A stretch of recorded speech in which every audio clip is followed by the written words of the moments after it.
At 7:10 a.m., a hospital number lit my screen. I nudged the call button aside and pinched the IV tube between two fingers. "Dr. Patel here," the voice said, calm and clipped. My husband mouthed, "Don't ask," and slid the pump dial one notch. I could feel the room watching the nurse's station, the open curtain, the clock. Dr. Patel asked who authorized the change and read a line from my chart. It listed a dose I had never agreed to. If I spoke, I risked a scene. If I stayed quiet, I risked my body. "Pause," she said. "Security, please." The room went still in the way classrooms do before a fire drill. I teach second grade. I know that quiet. It has a smell cleaner and coffee and a weight that presses your shoulders down. I smoothed the papers on my tray, the way I do worksheets before the bell. A red folder tab peeked from beneath a stack of forms I had not opened. The IV pump hummed again. My husband's eyes stayed on the door. "You're okay," he said, too quickly, hand hovering over the roller clamp. His voice was soft. Control can sound like care when you are tired. Nurse Kendra stepped in and checked the wristband, then the screen. She didn't look at me when she spoke. "We're pausing," she said. "Just for a moment." Just for a moment can stretch. I counted breaths like I tell my students 4 in, 4 out until the edges steadied. A clipboard appeared at the curtain. Someone wrote, then tore off a strip. The printer down the hall coughed and spat paper. I reached for the red tab and stopped. My husband slid the folder away with one finger, smiling. "Let them do their thing," he said. "I've got this." I thought about my class schedule taped inside my planner. Morning reading block. Lunch duty. Parent conference at 4. I had graded spelling tests at midnight, red pen bleeding through thin paper. The phone vibrated again on the rail. Dr. Patel's voice came back. Firmer now. "Do not adjust anything," she said. "I'm checking the record."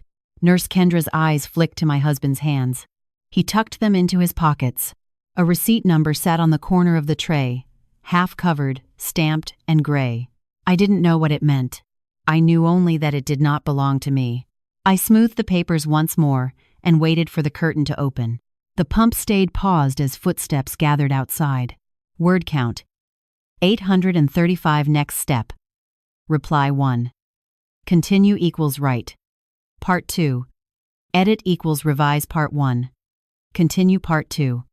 Nurse Kendra pulled the curtain wide like she owned the air. She held my phone in her hand, screen facing down. "Come with me," she said, and she didn't ask my husband. My husband stepped into the hall anyway. He kept one palm on the IV pole, steering it like a shopping cart. "Her anxiety gets bad," he told the passing aide. He smiled like we were a normal couple with a normal morning. He never asked what Dr. Patel saw. The clinic waiting room sat just past the double doors. Same beige chairs. Same fish tank with cloudy glass. A little sign, taped up crooked, "Please do not move chairs." 3 people looked up when they heard the wheels. A woman in a denim jacket hugged a toddler on her hip. An older man stared at the weather on the wall television. Someone's phone played a video too loud, then snapped silent. Nurse Kendra parked the IV pole beside the drink machine. She pressed the brake with her shoe. My husband's fingers reached for the pump, and she blocked him with her body. "Hands off," she said, low. He lifted his palms like he was being funny. "I'm her husband," he said. "I've been helping all week." Dr. Patel appeared at the end of the hall, white coat open, hair pulled back. She carried a red folder with a tab that matched mine. She did not greet my husband first. "Marisol," she said, and her eyes held mine. "Are you alert enough to answer questions?" My throat went dry. I nodded once. I hated how small it looked. My husband stepped between us, just half a step. "She's been out of it," he said. "I can explain." Dr. Patel tilted her head. "Step aside," she said, like it was a routine instruction. Then she looked at Nurse Kendra. "Where's the printout?" Nurse Kendra handed her a single page from the printer, still warm. Dr. Patel smoothed it with 2 fingers, slow and precise. The waiting room went quieter, like everyone leaned in without moving. She read one line, then another. Her mouth tightened, not angry, careful. "Your chart shows a medication adjustment at 6:56, she said. "And it shows you consented." My husband let out a quick breath that sounded like relief. "There," he said. "See? I told you." Dr. Patel lifted a hand without looking at him. Marisol, she said. Did you consent at 6:56? I tried to picture 6:56. I remembered the ceiling tiles, the drip, the way my husband kept saying, "Don't ask." I remembered the smell of cafeteria eggs from down the hall. I was asleep, I said. The words felt like stepping off a curb. Dr. Patel's eyes stayed on me. Did anyone put a paper in front of you? She asked. A form. A signature page. My husband's jaw jumped once. He smiled again, too wide. She signs things all the time, he said. School stuff. Permission slips. That landed in my chest like a stone. Because it was true. I signed field trip forms on a sticky desk while kids tugged my sleeve.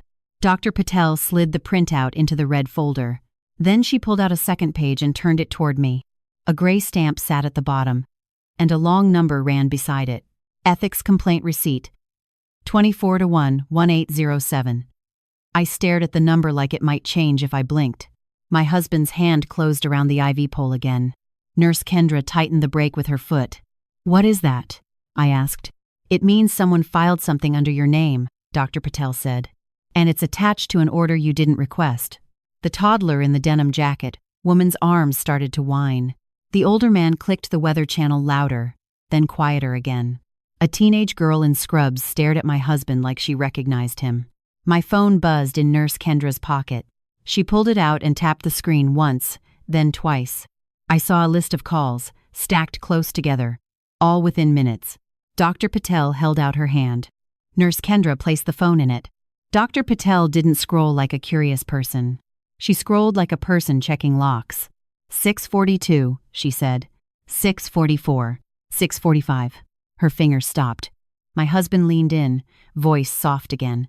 Don't do this here, he whispered, like I was the one making it public. Dr. Patel turned the screen slightly so I could see. Beside one call was a name label I hadn't saved. Records desk. My stomach dropped so fast, my hands went cold. I had never called records. Not once. Dr. Patel locked her phone screen and looked up at him. Why is your number showing repeated contact with records before her adjustment? She asked. He laughed, just a breath of laughter. I was trying to help, he said. I didn't want her stressed. Help doesn't require secrecy, Dr. Patel said. She nodded toward the waiting room chairs. Marisol needs privacy and control. Now. Nurse Kendra stepped closer to my husband. Her voice stayed flat, but her eyes sharpened. Sir, she said, you're going to sit down. He did not sit. He tightened his grip on the IV pole like it was the only thing connecting him to me. The red folder stayed in Dr. Patel's hand. The stamped number stayed in my head. I thought about my students lining up for recess, hands on the rope, waiting for permission to move. Dr. Patel pointed down the hall. Security is coming, she said, and we are freezing access to her record. My husband's smile finally slipped. His eyes flicked to the exit sign, then back to me. And then I saw his thumb hover near the pump dial again. Word count. 846 next step. Reply 1. Continue equals write. Part 3. Edit equals revise. Part 2. Continue part 3. Nurse Kendra moved first. She reached past my husband and pressed the pump pause with one firm thumb. The screen beeped, then went quiet again. My husband's face flashed hot, then smooth. I was just checking it, he said like I was a lamp he owned. Dr. Patel stepped closer. Red folder tucked tight under her arm. Sir, she said. Step away from the equipment. He looked at me, not her. That was the part that scared me. Like he expected me to fix it for him. I swallowed and tried to keep my voice steady. Please, I said. Just back up. He held my gaze a beat too long, then took one step back. Nurse Kendra slid her own body between us, shoulders squared. Dr. Patel guided the IV pole down the hall. Her hand was light on the metal, but the message was heavy. We rolled past the waiting room, past the fish tank, past a bulletin board with church flyers. In a smaller room, she shut the door with her heel. A hand sanitizer bottle sat on the counter. I pumped it once and rubbed my palms until they squeaked.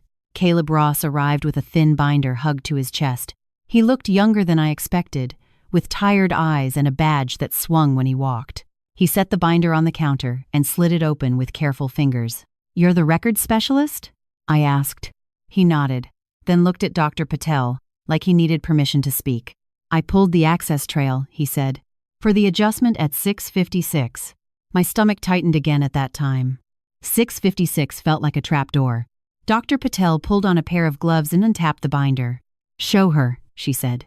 Caleb flipped to a page with a printed table of lines and times. He used the cap of a pen to point, not the tip. "Your chart was opened at 6:41, he said. Then again at 6:43. Then 6:45. I watched the inked numbers like they were ants marching. My phone call list. The same tight cluster. Caleb turned one more page. A printed email was clipped behind a divider with a red tab.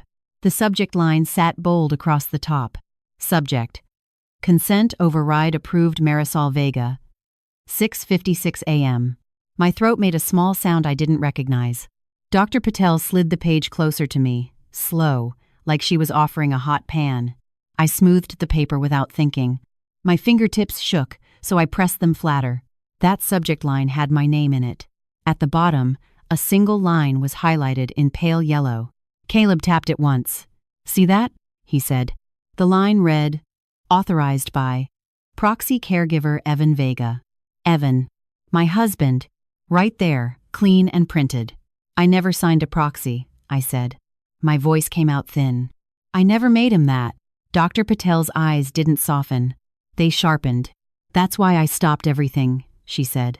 "Because your chart says you gave him authority." Caleb turned the page and showed me the next sheet. It was a scanned signature page, grainy, like a bad photocopy. My name was at the bottom. But it wasn't my hand. The M looked wrong. The V leaned like it was rushing. I pressed my thumb to the paper anyway, like I could feel the lie through ink. "That's not me," I said. Dr. Patel reached into the binder and pulled out a second email printout. This one had fewer words and more weight. Subject: Caregiver proxy form requested rush review. Under it, a note: Patient anxious. Husband managing. Please expedite. Dr. Patel slid her finger to the sender line. Not my husband's address. It was Denise Grant's name. My mother-in-law. My chest went hollow. Denise Grant was not even my blood. She was just someone who loved control and clean stories. I pictured her at Sunday lunch, folding napkins into triangles. I pictured her saying my name like it was a project. Caleb cleared his throat. "There's more," he said, and his face tightened like he hated the next part. He turned the page to a message thread. One line near the middle was short, casual, and cruel. "If she refuses, document confusion. We can revisit decision-making capacity." Decision-making capacity. The phrase made my skin crawl. Dr. Patel watched my face carefully. "That's how people get placed," she said, voice low. "Not with yelling. With paperwork." And there it was. The sentence that fit every whispered, "Don't ask." I had thought he was trying to keep me calm. I had thought he was protecting me from stress. He was protecting a file. My phone sat on the counter, face down. Dr. Patel tapped it and turned it over. The lock screen showed 3 missed calls from one number. Denise Grant. I stared at the calls and felt my cheeks burn. Not from embarrassment. From heat. From rage I didn't have words for yet. Caleb shifted the binder closer and pointed to another line. A date. A time. A location. Your proxy form was submitted from a device logged in at the church office, he said. He hesitated, then added, "The account name matches Pastor Alan Reese." My mouth went dry again. Pastor Reese had held my hands at the altar. He had called my husband a steady man. He had told me marriage meant trust. The church was in my chart. Dr. Patel stood up and pulled the door open. In the hallway, I heard footsteps, heavy and fast. A walkie clipped to a belt crackled once. Nurse Kendra appeared, eyes hard. "Security is here," she said. "And your husband is not cooperating." I pushed myself upright in the chair, fingers gripping the edge. The IV pole rattled softly. Dr. Patel held the binder against her ribs. "We're freezing access," she said. "But you need to tell me something." She leaned in, voice controlled. "Do you have any document at home he could use again?" I opened my mouth to answer, and the memory hit like cold water. A sealed envelope in our kitchen drawer. Embossed stamp. My name typed. Never opened. My hands started smoothing the paper again, faster now, like it could erase what I'd seen. Then Nurse Kendra said, "He's calling someone from the lobby." Word count: 842. Next step. Reply 1. Continue equals write. Part 4. ED equals revise. Part 3. Continue Part 4. The corridor lights made everything look washed and flat. Nurse Kendra walked ahead, keys clipped to her waistband. Dr. Patel kept the binder tight under her arm. I pushed the IV pole with both hands, wheels squeaking. Security waited near the nurse's station. Officer Dana Klein stood with a clipboard and a pen ready. My husband was there too. Jaw clenched, phone in hand. He saw me and softened his face on purpose.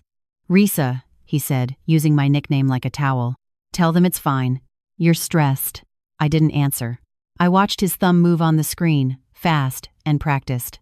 Dr. Patel spoke first. "Sir, step back," she said. "This is a patient safety hold." He laughed once. Short. "This is a misunderstanding," he said. He turned to Officer Klein. "She's confused from medication." He said confused, like it was a tool. Officer Klein glanced at Dr. Patel, then at me. His eyes were tired, not cruel. "Ma'am," he said. "Do you feel safe with him here?" My mouth went dry again. I thought about my classroom door, always locked after 8. I thought about my students running up, asking for scissors. Safety is a small word until you need it. "I want him away from my equipment," I said. My voice shook, but it stayed mine. My husband's smile fell away. He stepped forward anyway, palm out, like he could touch me back into place. Nurse Kendra blocked him. Her hand went up, flat as a stop sign. "Back up, you don't get access." For a second, nobody moved. Then Officer Klein shifted, placing his body between us. He pointed toward a row of chairs by the vending machine. "Sir," he said, "sit down. Now." My husband stared at me like I'd betrayed him. Then he sat, hard, knees bouncing. He kept his phone in his fist. Dr. Patel guided me into a small office. A wall clock ticked loud in the quiet. The smell of printer toner drifted in from the hall. Caleb Ross was already there. He had another thin stack of papers, stapled twice. He slid them onto the desk like evidence, not gossip. "This is the access write-up," he said, voice careful, "from hospital administration." I leaned forward, smoothing the top page without thinking. The paper was stiff, fresh, and angry. At the top, in bold, it read, "Unauthorized Record Access Staff Review Notice." Below that was a line with a date and time. Then another line with a role title. Caleb pointed with his pen cap. "Your husband is not listed as clinical staff," he said. "He should not have chart edit privileges." Dr. Patel pulled the binder closer and flipped to a divider. A red tab matched the one on my tray earlier. She held the pages side by side. "The note says he used a workstation login," she said. "Not a personal device." I stared at the typed words until they blurred. Workstation login meant inside the building. It meant badge access. It meant someone opened a door for him. Caleb turned the page and tapped a single line. The numbers sat there like teeth. "Login occurred at 6:41, he said. "Location, front desk terminal." Front desk. Where everyone in town checks in. Where Denise Grant volunteers during fundraiser season. Where Pastor Reese comes to visit people he knows. Dr. Patel leaned back, eyes narrowing. "This is coordinated," she said. Not impulsive. My phone buzzed on the desk, loud in the small room. A notification banner flashed across the screen. A message preview from Denise Grant. "Please stop making this a scene." I stared at it and felt my hands go cold. She was already shaping the story. Small towns do that. They pick a version fast. Caleb cleared his throat again. "There's a procedure," he said. "Immediate restriction order." He reached into a drawer and pulled out a form on thick paper. Dr. Patel pushed it toward me with 2 fingers. "Marisol," she said, "this gives you control back. Only you. No proxy." I picked up the pen. It felt heavier than it should. My husband's voice rose outside the door. I heard it through the thin wall, sharp and pleading. "I need to talk to her," he said. "She's going to ruin my life." Dr. Patel held up a hand without looking away from me. "She will decide who speaks," she said. I signed the form slowly, letter by letter. My real hand. My real name. No leaning. No rushing. Nurse Kendra came in with her phone in her hand. She looked like she'd just seen something she hated. "He called Pastor Reese," she said. "And Pastor Reese is on his way here." My stomach tightened so hard I had to breathe through it. I pictured the sealed envelope in our kitchen drawer again. Embossed stamp. My name typed. Waiting. Dr. Patel stood and grabbed the binder. "Then we move first," she said. "Before they spin it." She opened the office door, and the hallway noise rushed in. Officer Klein was speaking to someone at the nurse's station. A second security guard held a door open. As we stepped out, my husband's eyes found mine again. He lifted his phone, screen glowing, thumb hovering, and I realized he wasn't calling for help anymore. Word count: 842. Next step. Reply 1. Continue equals write. Part 5. Eat it equals revise. Part 4. Continue. Part 5. We moved through the lobby like a small parade. Officer Klein walked in front, clipboard against her hip. Dr. Patel stayed beside my IV pole, hand steady on the metal. My husband followed, 2 steps behind. Phone glowing. Pastor Alan Reese came in from the front doors, coat unbuttoned. He raised both hands like he was calming a room. "Let's not make this ugly," he said, voice warm. Denise Grant slipped in behind him, pearls and sharp eyes. She looked at my IV first, then at my face. The police station front desk sat across the street. A short walk that felt like a mile. Blue lights flashed outside, painting the windows in pulses. Officer Klein guided us through the entry doors. The air smelled like floor wax and old coffee. A clerk behind the glass slid a sign-in sheet forward. Dr. Patel placed the red folder on the counter. She didn't toss it. She set it down like a boundary. Caleb Ross opened his binder and pulled out the write-up. The front desk glass reflected all of us.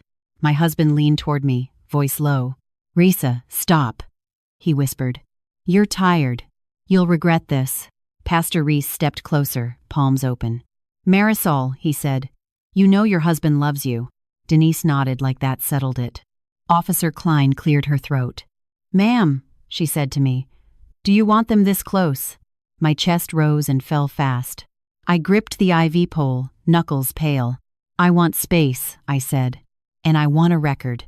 The clerk looked up, eyes darting between badges and faces. A second officer stepped out from a back hallway. He rested a hand on his belt, watching my husband's shoulders. My husband shifted toward the counter anyway. He tried to slide around Nurse Kendra like he belonged there. A security officer from the clinic, badge still clipped, caught his elbow. My husband jerked his arm free. And then the exclusion came, loud enough for the room. "You don't belong back here," the security officer said. "Step away from the patient." People turned. A man filling out a form stopped writing. A woman near the benches lifted her phone, then lowered it again. My husband's face went tight. He pointed at Dr. Patel like she was the problem. "She's overreacting," he said. "She's confused." Dr. Patel didn't raise her voice. She opened the red folder and slid 1 page forward. Caleb placed his stapled write-up on top of it. He pressed it flat with his palm, smoothing it once, then stilling his hand. "This is an unauthorized record access notice," Caleb said. He kept his eyes on the officer by the desk, not my husband. "It shows a chart edit from the front desk terminal at 6:41. Officer Klein leaned in, reading. The desk clerk leaned too, eyes scanning the bold header. Dr. Patel pointed to a single line and held her finger there. "Your facility's records show he should not have privileges," she said. "And the chart shows he used them anyway." My husband laughed once, sharp. "That paper means nothing," he said. "I'm her spouse." Denise Grant stepped forward, voice sweet as syrup. "He's been caring for her," she said. "This is private family business." Officer Klein looked up at Denise. "Ma'am," she said, "this is not your case." Pastor Reese tried again, softer. "Officer," he said, "we can handle this with the hospital." He touched the edge of the counter, as if claiming it. Dr. Patel's eyes flicked to him. "Your name is in the access trail," she said. Her words landed without drama, just wait. Pastor Reese froze. Denise's pearls shifted with her swallow. I felt heat rush up my neck. I thought about my students when the truth hits them. The pause. The blink. The sudden stillness. My husband stepped toward me, voice dropping. "Don't ask," he whispered again, like a spell. Nurse Kendra moved fast, planting herself between us. Her hand lifted, flat, steady. Back up. You don't get access. Officer Klein nodded once. She gestured toward the benches. Sir, she said, you're going to wait over there. My husband didn't move. The second officer stepped closer, quiet and solid. The security officer reached for his radio. My husband finally backed up, eyes burning. Denise followed, whispering to him like she was coaching. Pastor Reese stayed near the counter, hands trembling once before he hid them. Dr. Patel kept the folder open. She slid another page out and tapped the top line. A number sat there, crisp and official. The desk clerk read it aloud, slow. Ethics Complaint Receipt, 24-11807. Hearing it outside the clinic made it real. Made it public in the way small towns understand. Officer Klein took her pen and wrote on her clipboard. She tore off a strip and handed it to me through the open window slot. Keep that, she said. It's your report copy. The strip had one thing that made my stomach flip. Not my name. Not my husband's. A short code under the date. As we walked back toward the exit, blue lights still strobed the glass, and Officer Klein said, "We need the original document." I stared at the report strip in my hand because the code read, Incident number 2602-14. Word count, 858. Next step, reply 1. Continue equals write. Part 6 edit equals revise. Part 5 continue part 6. We crossed back over the street with the blue lights still flashing behind us. My hands were shaking, so I folded the report copy twice and held it tight. Dr. Patel walked beside me, one hand on the intravenous pole, steady as a rail. My husband stayed near the curb with Denise and Pastor Reese. None of them followed. Not because they chose to stop. Because Officer Klein told them to. Inside the clinic lobby, the air felt colder than it had that morning. A receptionist looked up from her keyboard and froze when she saw Dr. Patel. The small-town thing happened fast. Eyes, whispers, a quick look away. Nurse Kendra guided me into a room with a door that locked. She set a paper cup of water on the counter and pushed it toward me. I wrapped both hands around it and felt the warmth seep into my palms. Dr. Patel laid the red folder on the desk and opened it. She did not smooth the papers this time. Neither did I.